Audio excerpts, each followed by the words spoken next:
Katekismus Besar Westminster 1647. Pertanyaan yang kelima. Apa yang terutama diajarkan oleh kitab-kitab suci? Jawabannya ialah Alkitab terutama mengajarkan dua hal, yaitu apa yang seharusnya manusia percayai tentang Allah dan apa tugas kewajiban yang pelaksanaannya Allah tuntut dari manusia. Jawaban ini dapat kita juga baca dari 2 Timotius 1 ayat 13. Demikianlah firman Tuhan.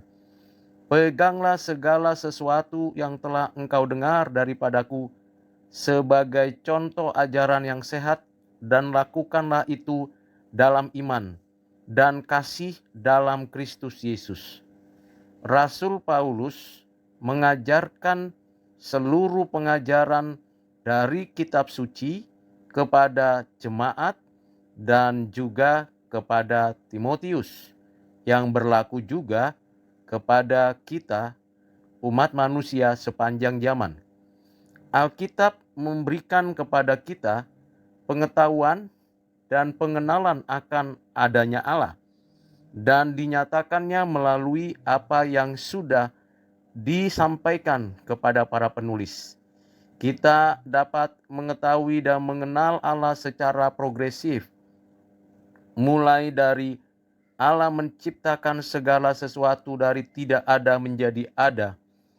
Allah memelihara, menjaga, menopang, memerintah, mengatur seluruh ciptaannya dengan hukum alam, hukum moral, dan hukum rohani. Allah juga menyatakan karya penebusannya melalui panggilannya secara khusus kepada anak-anaknya yang dikasihinya, umat pilihannya, berdasarkan pada ketetapan anugerahnya. Kita bersyukur melalui ajaran Alkitab, kita mengenal secara progresif nama-nama Allah yang menyatakan naturnya, atributnya, dan seluruh keberadaannya, baik melalui pengajaran dalam Perjanjian Lama dan Perjanjian Baru. Kita mengenal nama Elohim, Yahweh, Adonai, Theos, Logos, Neoma, serta nama-nama yang berkaitan dengan keberadaan Allah sebagai Bapa, Yesus Kristus anaknya yang tunggal Tuhan kita, dan Roh Kudus, Roh penghibur, Roh kebenaran, Roh yang menuntun kita kepada seluruh kebenaran. Keseluruhan pengajaran Alkitab memberikan kepada kita pencerahan, pengertian bahwa kita adalah ciptaan pribadi yang diberikan tanggung jawab melaksanakan mandatnya kepada kita di bumi ini, yaitu beranak cucu, bertambah banyak, memenuhi bumi, dan menaklukkan bumi, menjaga bumi dan segala isinya, memeliharanya, di mana manusia diberikan kemampuan berpikir, berelasi sebagai penata layan yang mewakili Allah untuk menegakkan kebenaran, keadilan, dan kesucian.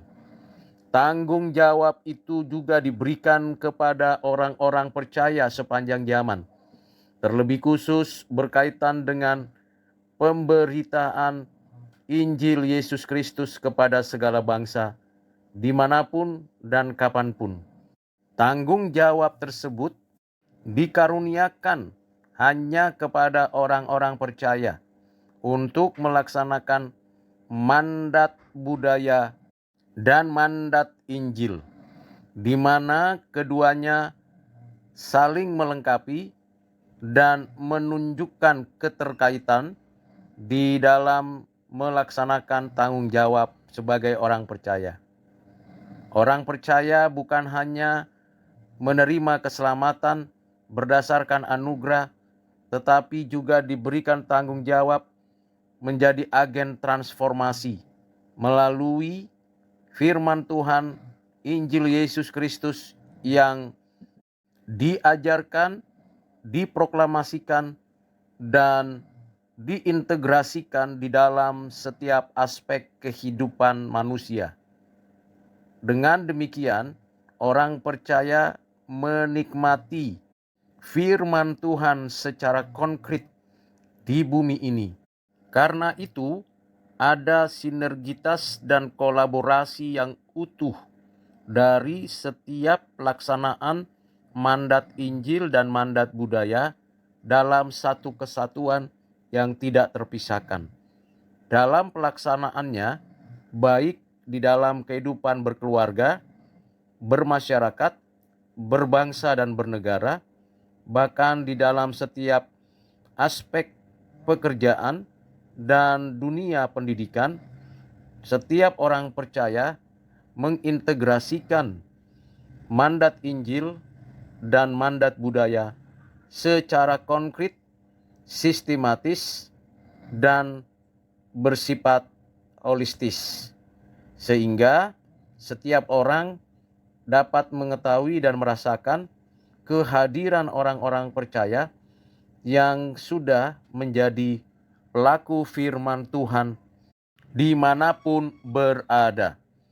Pertanyaan refleksi untuk kita renungkan ialah bagaimana kita mengintegrasikan tanggung jawab iman kita di dalam melaksanakan pemberitaan Injil Yesus Kristus dan berkarya sebagai penata layan di bumi ini bagi kemuliaan Allah dan saluran berkat bagi sesama. Kiranya Tuhan Yesus menolong dan memberkati kita. Amin.